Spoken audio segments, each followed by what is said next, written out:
G'day, how are we? I've washed my hair, so if I look like a bloody lion, that's why. I'm heading to my double today. Where am I playing, you ask? Well, playing at Rippy's, Jacob Guy, Ingrid Griffin. Oh, I love Ingrid. And then I'm playing Will Sava at Ernest Tubbs. I am going to be running my Toneking Imperial Preamp today. People say, is that your favorite modeler? Well, here's the thing. It's not a modeler. It actually is a dual 12AX7 tube preamp. So when people are like, does it feel good? Well, yeah, it feels good because it's actually a preamp. It's not a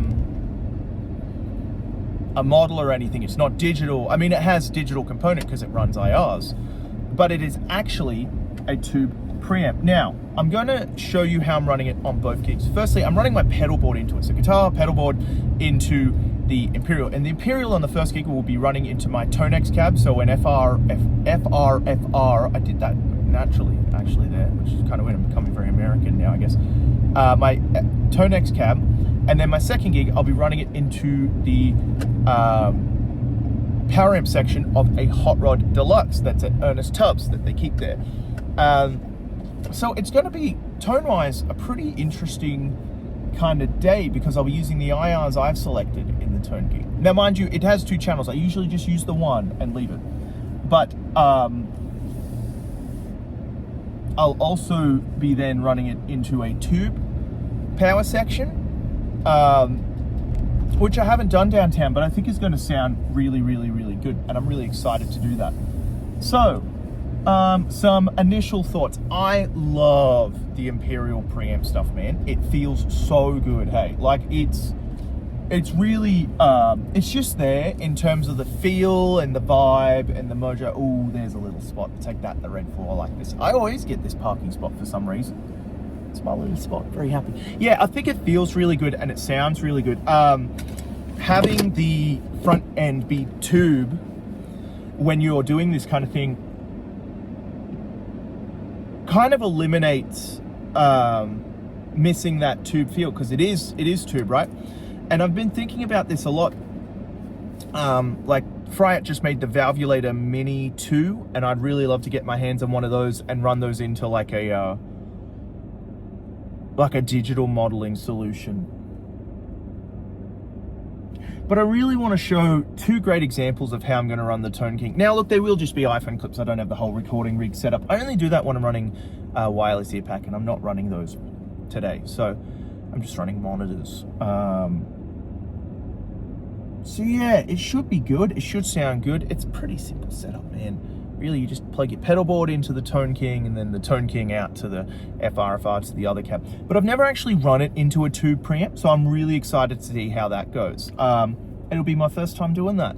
And I'll just do my little setup on my board. I'll get a couple clips and give some thoughts about how it went. So I guess this is like a mini Willett gig, but it's a return to form because a few people have mentioned like, oh, hey man, I really kind of want to hear you playing and doing that kind of thing. And oh yeah, it's good, it's nice. Let's test the Toneking Imperial through an FRFR cab versus through a tube power amp that I have to run at low volume because that's the venue requirement. And it's an amp I don't like, so maybe it can be the fix, like if you're playing a festival or something, like, oh, I don't want to plug into the Hot Rod Deluxe. Or for me, it's twins. Over filtered power section. Just, oh my God, horrible. But, all right, let's find out. Toneking Imperial preamp, FRFR versus back end of a tube amp. What wins? Let's find out.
XLR out.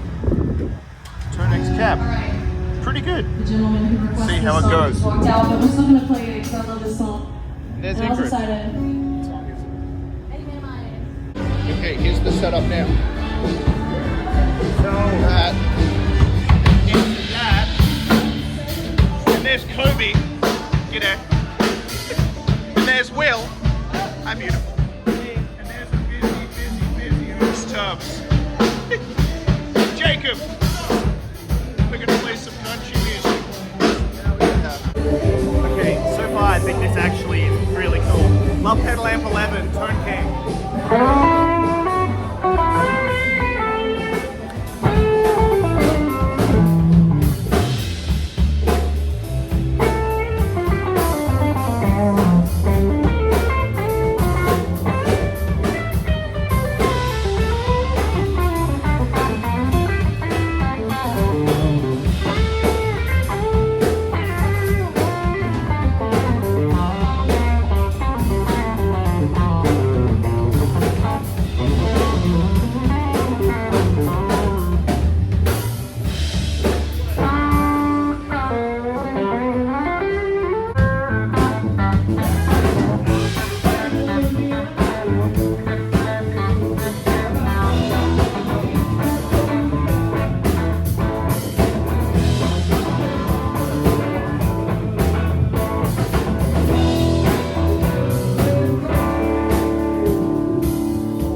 g'day. It's the end of the night.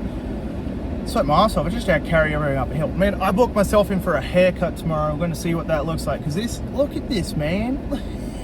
The AC's blowing it everywhere and stuff. That's crazy. Man, so I ran on my first gig. I ran my pedal board into the good old Toneking Imperial Preamp, and I ran the headphone out to my Tonex cab for a bit, right? And then I thought, this ain't right. So I got an XLR cable from TJ. Thank you, TJ. One of my favorite sound men. I've worked with him for many a year at this point. He's super cool.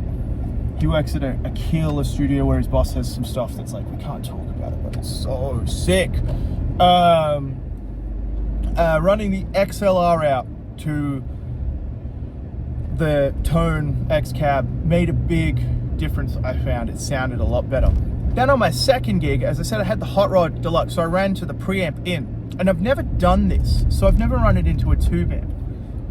I've had friends say like, it's the way. Is it the Mandalorian? This is the way. And yeah, they're right. It was so sick. It sounded so good. It felt so good. It took over the preamp section and just gave me a preamp section I really loved. And then I still got to use the presence knob from the Hot Rod Deluxe, which made me really happy. I ran it at like a reasonable volume, like kind of towards the end, you know, at Ernest Tubbs there. They're always kind of like, hey, can you turn down? Can you turn down? Oh, yeah. Turn my volume on, turn back up.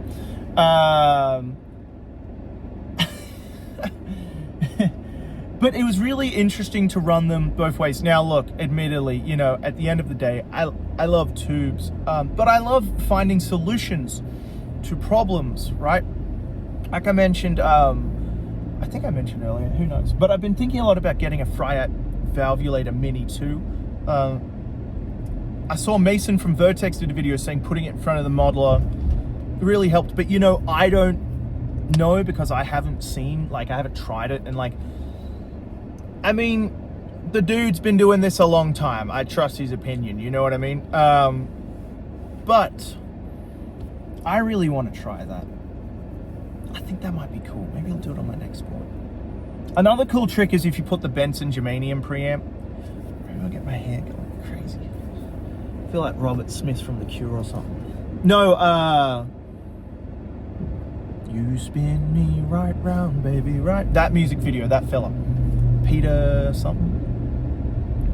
It's not Peter Sellers. Who knows? Oh yeah, what was I listening to? I've been listening to Lucinda Williams. Down Where the Spirit Meets the Bone. My friend Nick Larimore put me onto that. It's a fucking awesome album. So anyway, Benson Germanium preamp in front of modelers works really good. Lightspeed in front of modelers is always going to be fantastic. But this is a tube preamp, right? I just leave it on the one channel because it's not on the board, and it will be on the board soon because I'm doing a new board dedicated to the kind of the Will It Gig series. Will It Gig. Now I'm just using iPhone clips, but I hope you can hear it. Man, that first gig was fun, but that second gig, dude. That second gig. I played with this drummer, Sam Rivera, who I haven't played with in two and a half years ago, and honestly, we didn't have we didn't click the first gig, man. That was it. We just didn't click. I wasn't the cat for it. But this gig, man, like, that cat can play, man. Kobe on bass, dude. I love you. Will, I love you too. Will Sava the front, man. We were just jamming. We played some stuff, man. We played Mississippi Queen and Crossroads, Amos Moses. Oh, dude, we played like all my favorite jams. Up on Cripple Creek.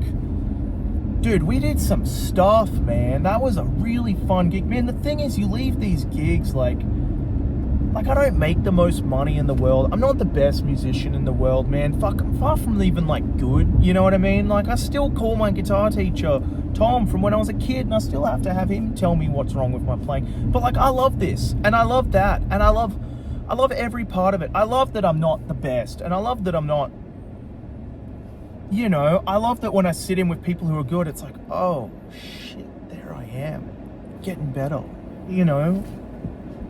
And like, if I had really like,